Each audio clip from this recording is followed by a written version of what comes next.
All right, so we're going to start talking about electromagnetism. It's also commonly referred to, electromagnetic induction. Electromagnetism can be used to create motion.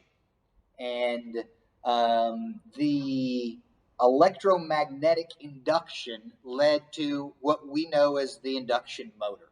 A motor that uses magnetic forces to make a shaft spin.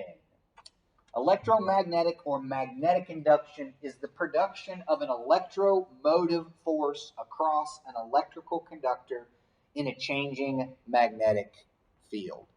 Again, we're talking about forces, but an electromagnetic force versus a motive force. What does motive force mean? It's moving, okay? Motion. I can use magnetism and create motion. If I have these two and they want to repel each other and I let them go, I'm going to get motion out of it. It can go shooting off into space. Okay? Think of a rail gun. What's a rail gun? Doesn't have to be big. We're recording. We're recording. Okay. So, a rail gun is a device that instead of using an explosion like a standard gun to send a projectile into motion, it uses magnetic force to send that projectile into motion. All right. Um, think of the train that is elevated. All right. That train weighs a whole lot. All of that weight is trying to smash down, yet those magnets are strong enough to repel that force. If I could then take something a lot lighter than a train and put it under that amount of pressure and then release it, it's going to go shooting off into space. All right. That's a rail gun, but it's done with a projectile that is designed to shoot something. Now, whenever I was a kid, a rail gun was this sci-fi weapon that you would hear like about in the movies, and it wasn't a real thing. Today, we actually have rail guns. The military has rail guns. Yeah, yeah. And they use a series of magnets that they turn on as the projectile goes down the rail. And so as soon as it passes this magnet, this one comes on, accelerates it more. As soon as it passes the next one, accelerates it more. Faster, faster, faster, faster, faster. So motive or motion is gained over time. Think of your car. You don't just automatically go 60 miles per hour. You have to accelerate that. The longer that I have time to push on something, the more that I can accelerate it. Um, the longer the barrel for a gun, the faster the projectile that can come out of that barrel, because it has more time to accelerate the object. All right. Michael Faraday is generally credited with the discovery of induction in 1831. And James Clerk Maxwell was able to mathematically describe it as Faraday's law of induction. Now, Faraday is one of the most famous electrical scientists or energy scientists in our history. Think of Edison and Tesla.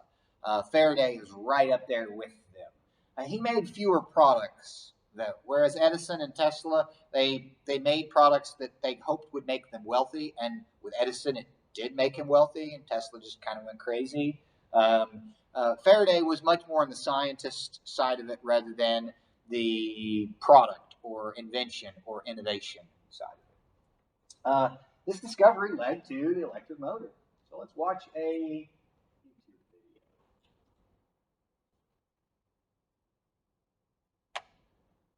If I can get my thing to work properly.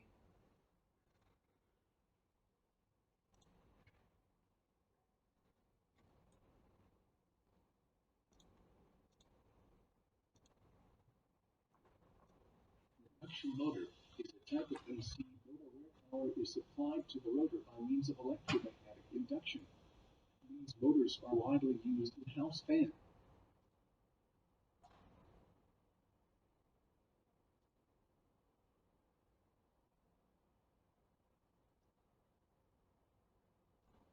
Induction motor is a type of AC motor where power is supplied to the rotor by means of electromagnetic induction.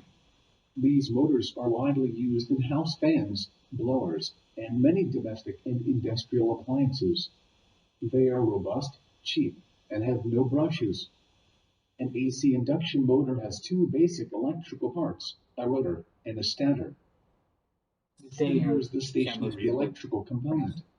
It is built by putting together iron layers, forming a group of individual electromagnets arranged in such a way that they form a hollow cylinder. Now, remember when I talked about magnets being able to find cracks in pieces of metal earlier? The reason that we layer these is because you have 10 different magnets that are being formed by those 10 different plates. Sure, they can all work together, but there is still 10 different magnets, just like there's how many different magnets that this is.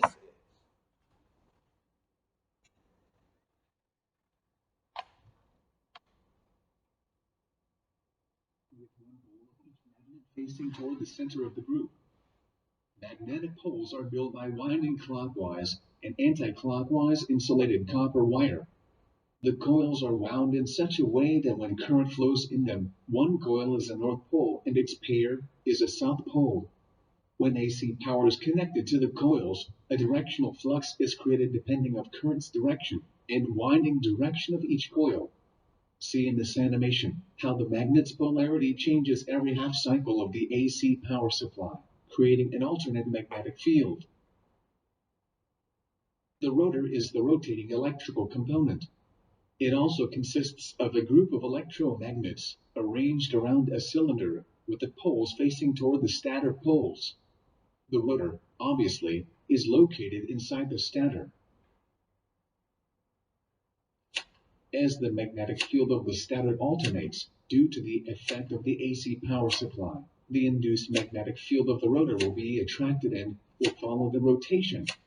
It is a natural phenomenon which occurs when a conductor, aluminum bars in the case of a rotor, is moved through an existing magnetic field, or when a magnetic field is moved past a conductor. In either case, the relative motion of the two causes an electric current to flow in the conductor. This is referred to as induced current flow.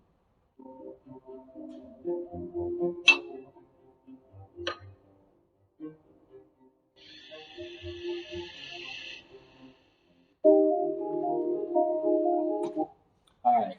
So just like this magnet repels or pushes, you have multiple cycles, okay? And if it's pushing one way, it goes up. As soon as it gets to there, it changes cycles and it goes down. As soon as it gets there, it changes cycles and it goes up. We have this rotational motion that is continued as the cycles change. All right, we're using the flow of electrons, turning that flow into magnetism.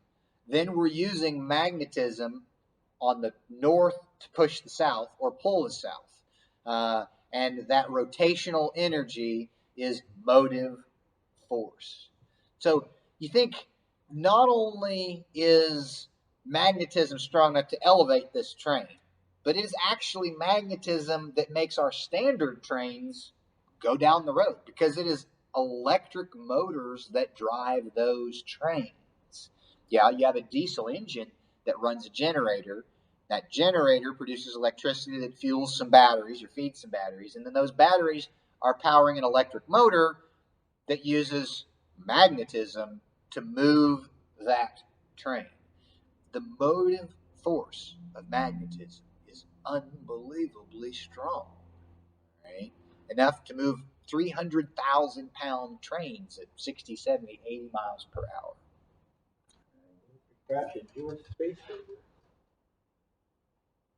In the fires in California, right? All right. So, mutual inductance. If two coils of wire are brought into close proximity with each other, so that the magnetic field from one links with the other, a voltage will be generated in the second coil as a result. This is a pretty easy experiment to do. We're gonna do that. We can take a magnet and pass it over a coil or around a coil and induce a voltage in that wire. We can take a wire, wrap it around metal, and pass electrons through it and turn that metal into a magnet. All right, we can use that magnet to pick up another piece of metal, turn motive force in that fashion. Where we're going, though, is to lead to a transformer. Because if I have electricity passing through this coil, part of that electrical energy is being used to generate a magnetic force. Whenever that magnetic force cuts through this other conductor, its energy has been put into that conductor, and we can actually harness that energy. All right. This is called mutual inductance. When voltage is impressed upon one coil, induces a voltage in another coil. A device specifically designed to produce the effect of mutual inductance between two or more coils is called a transformer. Transformers have a number of uses. Um, One of those is to make the voltage go up. Another one would be to make the voltage go down. Another one would be to isolate the voltage for safety purposes. A transformer is a passive component. What does passive mean?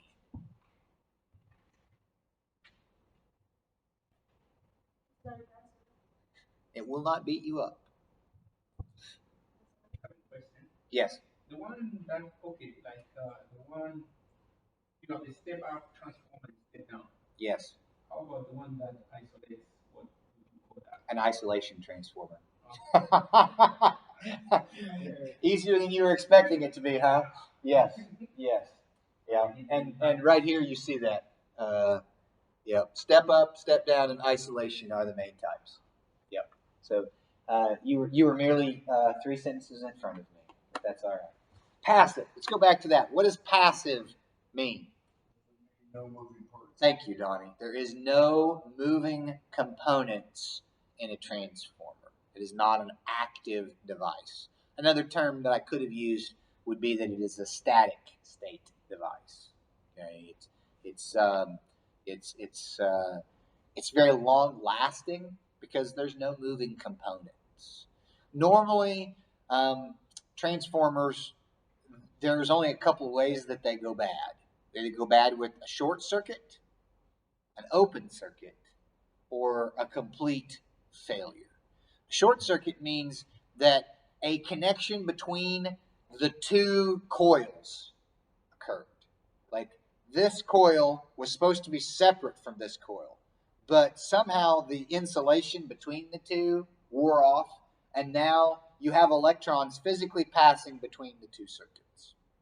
An open circuit means that in either one of the coils, one of the wires broke in such a way that you cannot get the electrons to pass completely through.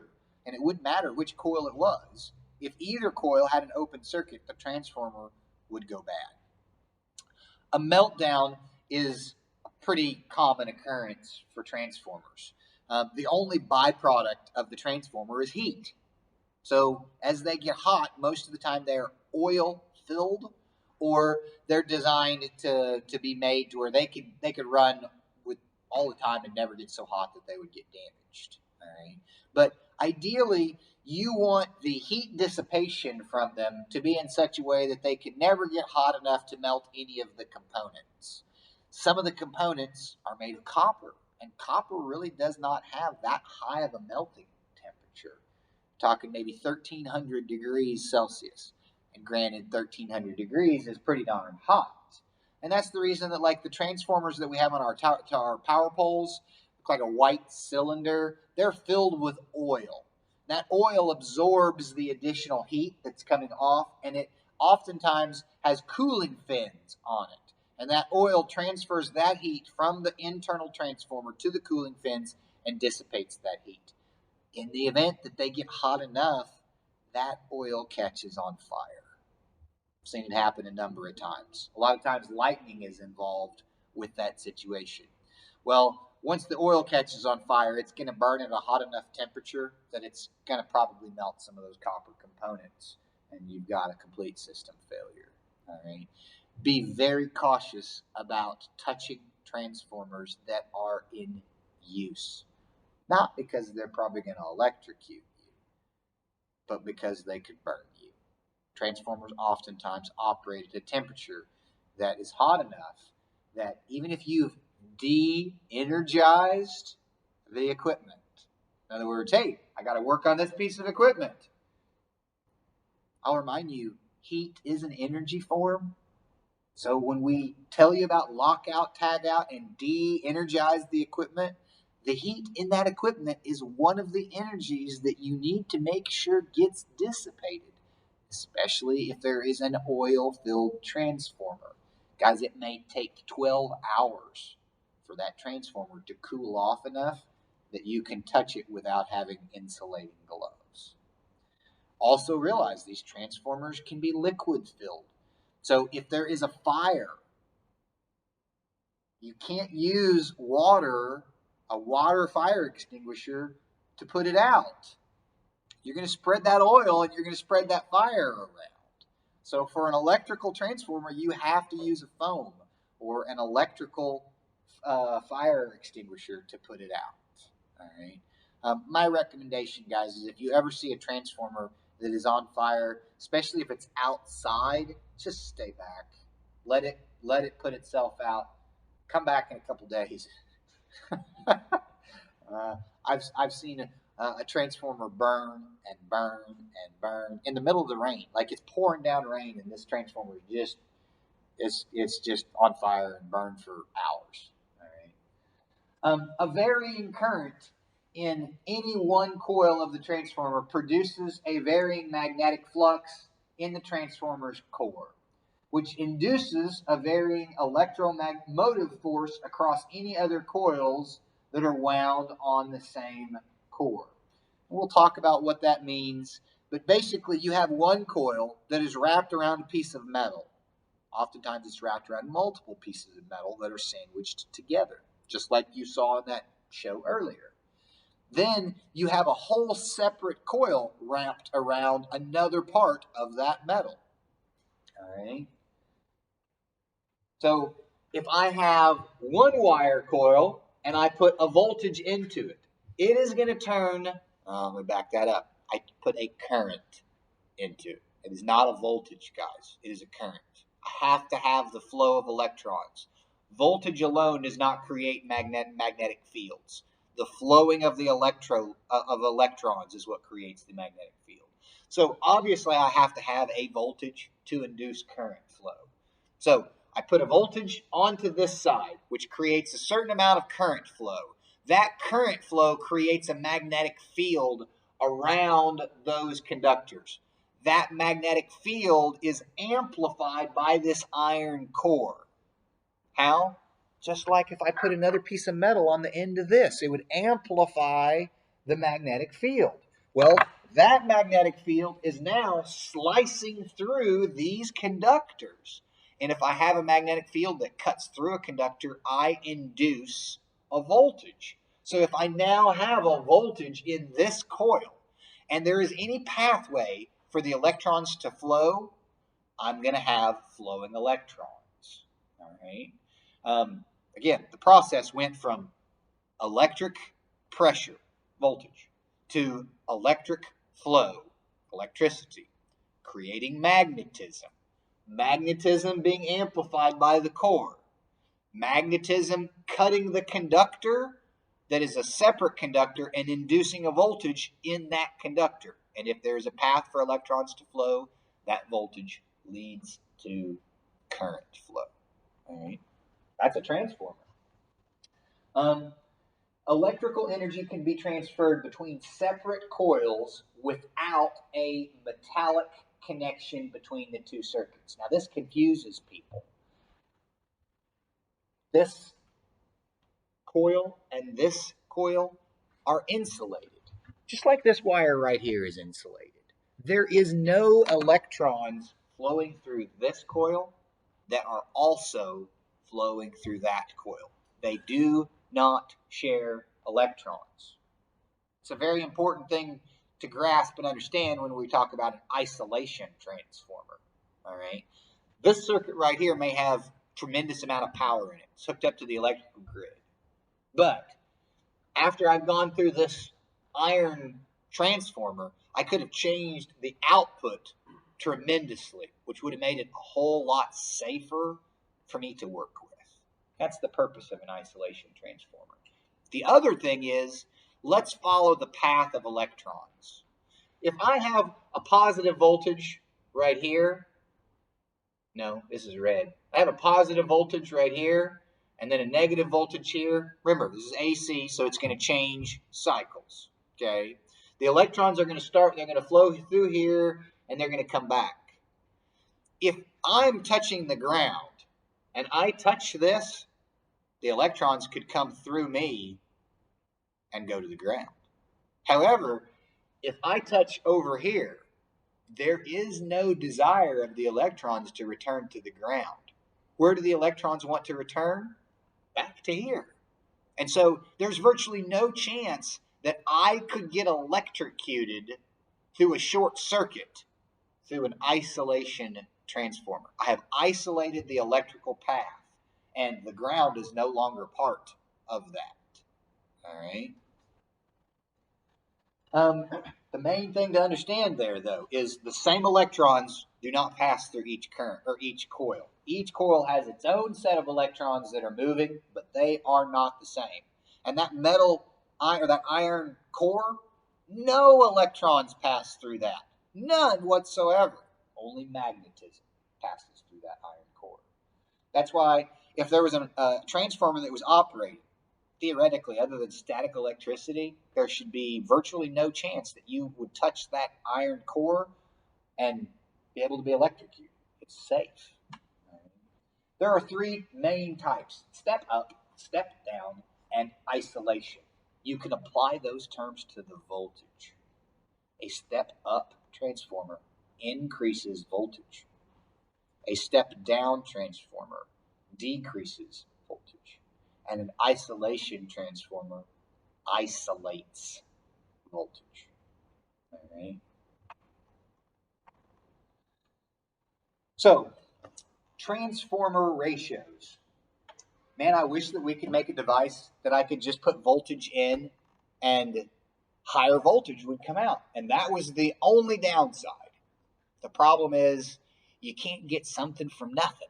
So if I increase my voltage coming out of a transformer, I have to decrease my amperage coming out of the transformer proportionally. The way to follow this is to think of the power. Power is measured in what? Watts. And so if I have the volts and the amps coming in to the primary coil, I multiply those together, that tells me how many watts. There has to be the same amount of watts coming out of that transformer. All right. They don't disappear. Does some of it disappear? Yeah, turns into heat. For our mathematical calculations, we do not calculate losses due to inefficiencies. So if I tell you there's 1,000 watts going into this transformer, you can assume that the math that I'm looking for means 1,000 watts to come out of the transformer. So how does this math work? Right here's your formulas if you are formula people. All right. You take the number of primary turns in, number of primary, divide it by the number of secondary turns. That is equal to the primary voltage divided by the secondary voltage. The number of turns in the secondary divided by the number of turns in the primary is equal to the primary current over the secondary current. All right. Here's what all of these terms mean. Our voltage P means the primary voltage. Our IP means our primary current. The VS means the secondary voltage, The IP means the secondary current. The NP is the number of turns in the primary winding, and the NS is the number of turns in the secondary winding. Guys, I do not ever use these terms in your quizzes or tests. I will simply tell you, you have this many turns in the primary winding. You have this many turns in the secondary winding. You have this voltage and current in. Tell me the voltage and current out. All right, so let's do the most basic example that I can think of. I have a primary winding of 1. I have a secondary winding of 2. I have a voltage in of 10. 10 volts in. Okay, I have an amperage in of 10. What is my voltage and amperage coming out of this? Guys, if I have a coil and it goes around, let's say 3 times, have another coil next to it that goes around 6 times, do you think that the voltage in the secondary coil, the one with 6 wraps, is going to be higher or lower than the voltage in the one that has 3 windings? It's going to be higher. That's exactly right. So as my windings in the secondary increase, then my voltage is going to increase in the output. All right. So I have my primary over my secondary, 1/2. I could multiply that times the amperage, and it will equal my amperage out. So what is 1/2, 1/2, times 10? 5 amps. Okay. I can do the opposite for my voltage. I take my secondary over my winding, and I multiply that times my voltage in. So 2/1 is 2 times 10 equals 20 volts. 10 times 10 is 100 watts. 20 times 5 is 100 watts. In the end, guys, you have to have the same power coming out of the transformer as you have going into the transformer. Donnie, is this a step up or a step down transformer?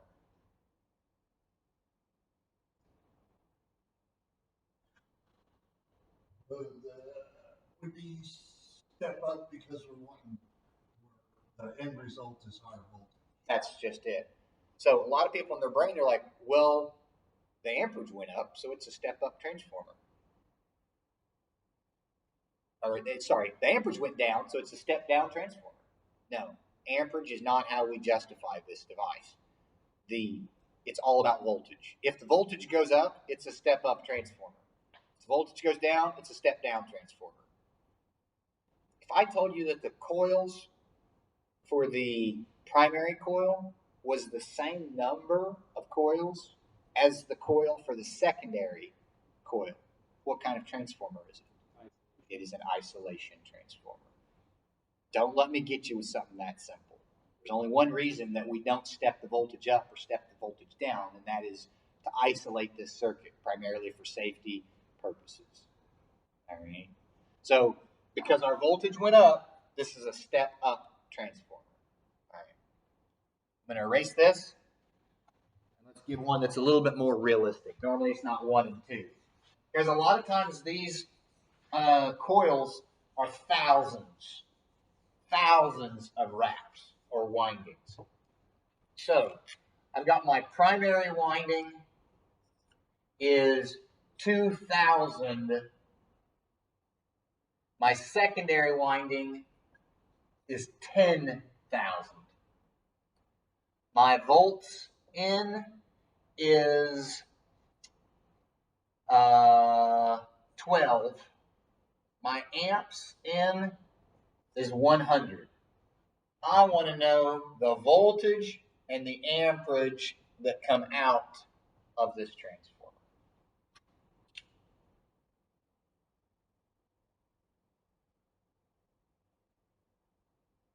If you think you've got it, raise your hand.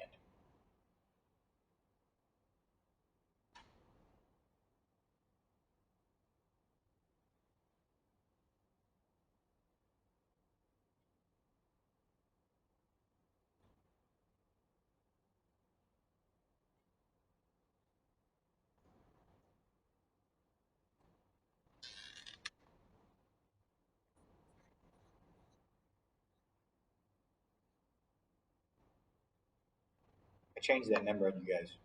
I said 10,000, but I had 1,000. I meant 10,000, just so you know.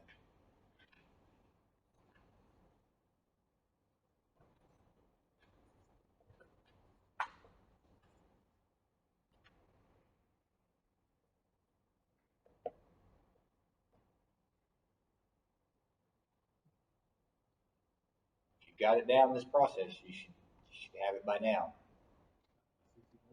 Yep.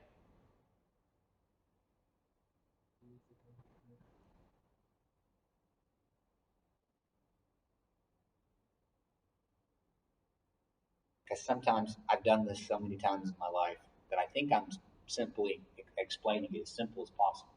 And I look out and it doesn't seem as though people are picking it up quite as quickly as I expected them to.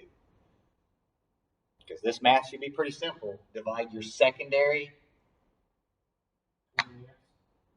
divide your secondary winding, 10,000, by your primary winding, 2,000, would equal 5. 5 times 12 would be 60. If I reverse that process and I took 2,000 divided it by 10,000, it would give me like 0.2. If I took 0.2 and I multiplied it times 100, it would give me 20 amps. I can do the same thing by dividing. I mean, there's more than one way to do algebra. I'm not a math teacher, and so I try to keep it as simple as possible for my brain, but sometimes that doesn't always transfer quickly and easily to your guys' brain. I will tell you that there's probably 15% of the next test and the final that has to do with basic transformer math. That's a good chunk of our points. So I want everybody to be able to do this pretty easily. A lot of these guys, if you're decent with math in your head, you don't even have to have a calculator. I would tell you to try to avoid trying to do these in your head because a simple math error will lead to issues. Once again, 12 times 100, I've got 1,200 watts. 60 times 20, I've got 1,200 watts. It's the way to check yourself after each one. Trenton, is this a step up or a step down transformer? It's a step up. Good. And thank you for the quick answer. All right. Let's do one more. And I'll tell you in advance. This is going to be a step down transformer.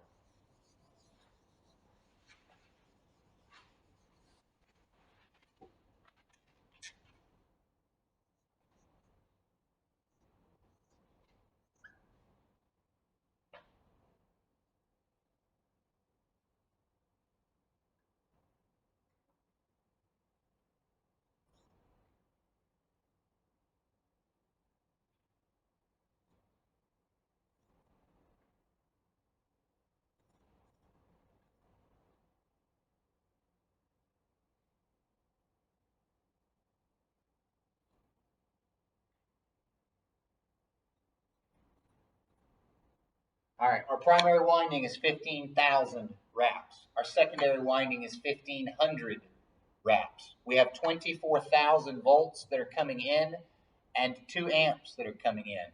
I want to know what is my voltage and my amperage that are coming out.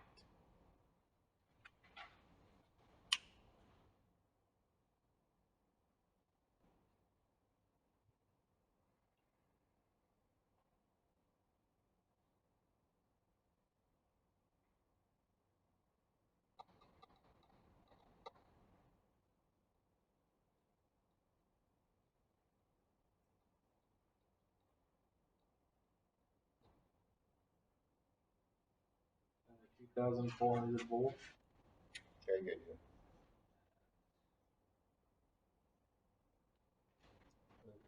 20 amps. Sorry. Yep. Exactly right. Guys, on a quiz or a test, I'm probably not going to give you as simple of rounded numbers. This is a multiple of 10. Okay. I will try to keep it fairly realistic in the sense of like the voltages that you commonly see in the world. Like, what's the voltage in our outlets?